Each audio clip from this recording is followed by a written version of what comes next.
From the very moment you decide to do a no-spend challenge, something inside you wakes up, a quiet rebellion begins. And for the first time in a long time you start to see the invisible forces that have been controlling your decisions without your permission. Because the truth is, this challenge is not really about money. It is about awareness. It is about breaking the autopilot inside you. It is about noticing how often your hand reaches for your wallet without your mind being present. And if you listen closely, you will realize something that nobody tells you in the beginning. The no-spend challenge is not difficult because of the money. It is difficult because it exposes you to yourself. And that is where the real transformation begins. You see, we live in a world where spending is no longer a financial decision. It is an emotional reflex. And most people do not even understand why they buy what they buy. They only know that something inside them feels restless, stressed, bored, lonely, tired, overwhelmed or empty. So they use spending as a bandage. And the world has made it so easy for you to do that. Because your phone is a store. Your laptop is a store. Every app is a store. The billboards on your street are stores. The influencers you follow are stores. And every notification is a gentle reminder that you are one click away from feeling better, even if the feeling lasts only 10 seconds. So when you suddenly say, "I am not spending on anything unnecessary this month," you are not just saving money. You are interrupting a lifetime of habits. And the first thing that happens is withdrawal. Not financial withdrawal, but emotional withdrawal. Because every purchase you use to make automatically now sits in front of you like a mirror. And you begin to ask questions you have never asked before. Like, why was I about to buy that?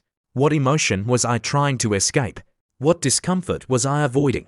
What insecurity was I trying to cover? Who was I trying to impress? And who taught me that buying something new is the fastest way to solve a feeling I do not even understand? And as these questions unfold, you start to notice something else. The world has programmed you to believe that comfort, convenience, and instant gratification are the highest achievements of adulthood. That success means having the freedom to buy whatever you want. That happiness means having the latest version of everything. That belonging means matching the lifestyle of people who do not even wake up thinking about you. And that spending money is proof that you are doing well, even if your bank account says otherwise. But when you step into a no-spend challenge, you strip all of that away. And suddenly you begin to see the real you, not the curated you, not the aesthetic you, not the online you, not the version of you that wants to look successful, but the real version of you who has been buried under impulsive habits and external expectations. And for the first time, you ask yourself the question that reshapes everything. If I cannot buy anything new, who am I without the distractions? The first week of a no-spend challenge usually feels like hunger, not for money but for stimulation. Your brain is used to micro-dopamine hits every time you add to cart, every time you check a discount, every time you upgrade something small that you did not need, every time you treat yourself because you had a long day or a boring day or a day that just felt like every other day. And when those options disappear, your mind begins to panic, because it no longer knows how to comfort itself without consuming something. And that is when you begin to realize how dependent you have been on spending as a coping mechanism. But here is the beautiful part. The moment the panic settles, a new awareness appears. You start to feel the difference between wanting something and needing something. You start to see how many things you bought simply because they were in front of you. How many subscriptions you forgot you had. How many little expenses drained you without your permission. How many habits were shaped by convenience, not necessity? How much money slipped through your fingers because you were not paying attention? And suddenly, you become present in your financial life in a way most adults never experience. Because financial peace does not come from earning more. It comes from understanding your patterns. And as the days go by, something powerful happens. You start to feel lighter, not because you have more money, but because spending no longer controls you. You start to feel stronger because you are no longer running from your emotions into your expenses. You start to feel clearer because your brain is no longer cluttered with impulses disguised as desires. You start to feel grounded because your life is no longer dictated by the constant pressure to keep up. And for the first time in a long time, you begin to realize that most of the things you thought you needed were never needs. They were emotional placeholders. The no-spend challenge forces you to face the truth that society never encourages you to look at. That consumption is often a symptom, and that the more emotionally unregulated you are, the more money you will spend. Because buying things is the easiest way to feel in control even when you are not. And when that option is removed, you start learning real emotional discipline. You learn how to sit with discomfort without soothing it with purchases. You learn how to self-regulate without opening your wallet. You learn how to distinguish between boredom and desire. You learn how to feel dissatisfaction without compensating with consumption. You learn how to build internal solutions instead of buying external distractions. And this is where your life actually begins to change. Because the moment you realize that most of your spending has nothing to do with things and everything to do with feelings, you unlock a kind of power that many people never discover. You begin to understand your patterns at a deeper level. You start recognizing the moments that trigger your impulses.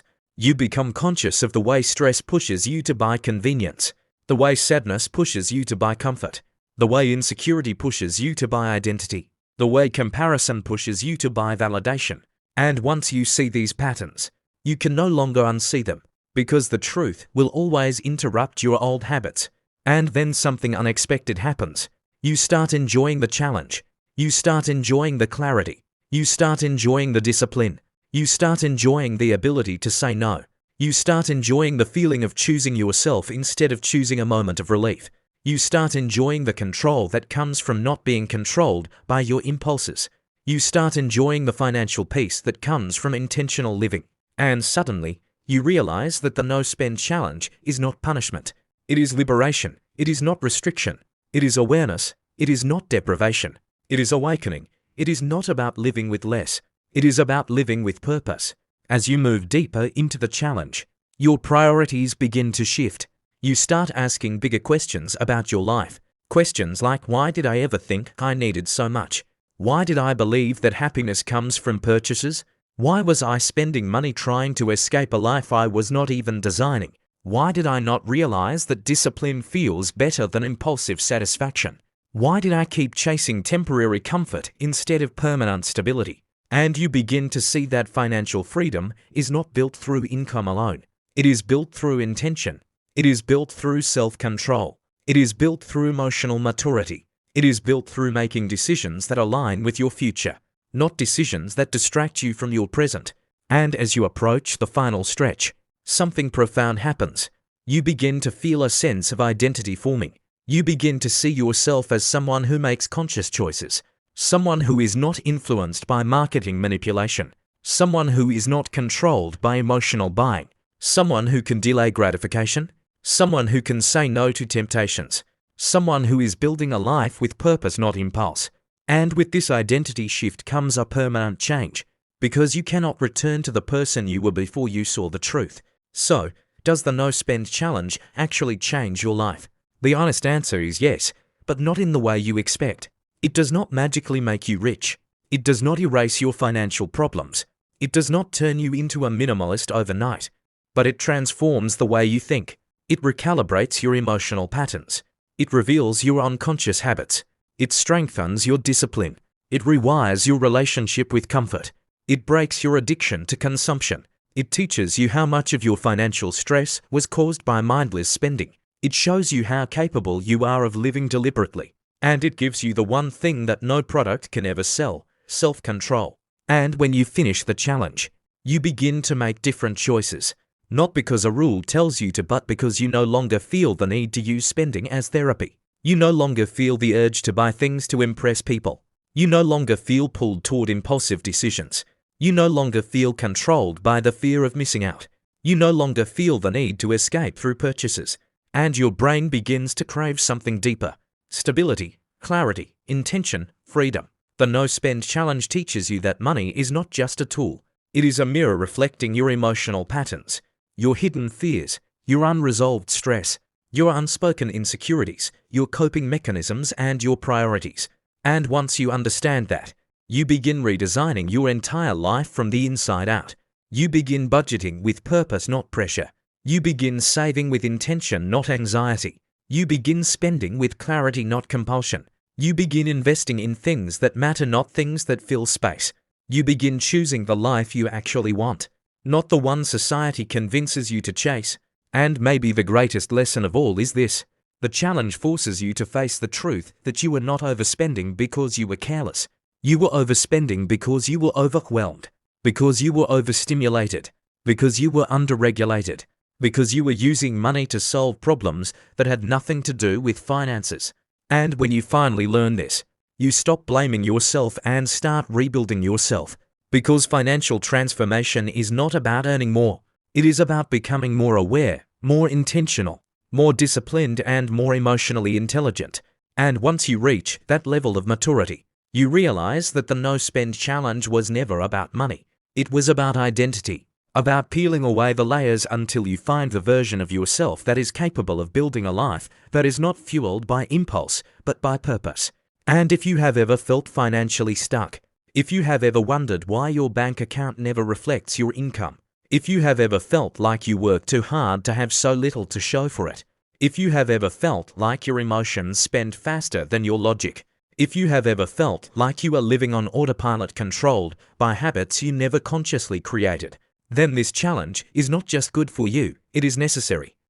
Because there is a version of you waiting on the other side of discipline, a version of you who knows exactly where your money goes, a version of you who no longer buys things for the sake of feeling something, a version of you who lives with intention, a version of you who is financially grounded and emotionally stable, a version of you who finally takes control of your life in a world designed to make you spend without thinking. Choosing not to spend is an act of rebellion. Choosing discipline is an act of empowerment. Choosing awareness is an act of maturity. And choosing to redesign your financial life is an act of self-respect. And that is why the No Spend Challenge changes your life. Not because it teaches you how to save, but because it teaches you how to live present, stable, intentional, aware, and free. So if you are ready to meet a stronger, more stable, more disciplined version of yourself, start the challenge. Do it for your wallet, yes, but more importantly, do it for your mind, do it for your habits, do it for your future, do it for the life you know you deserve. Because the transformation begins the moment you stop numbing your emotions with purchases and start rebuilding your life with purpose. And if you are listening to this right now, the hardest part is already done, because awareness is the first step. And you are already awakening. Now, if you found value in this, and you want more content that challenges your perspective and helps you build a better life, make sure you like this video, comment your thoughts below, subscribe to the channel, and turn on the notification bell so you never miss any new uploads. Your transformation is just beginning, and this is only the first step.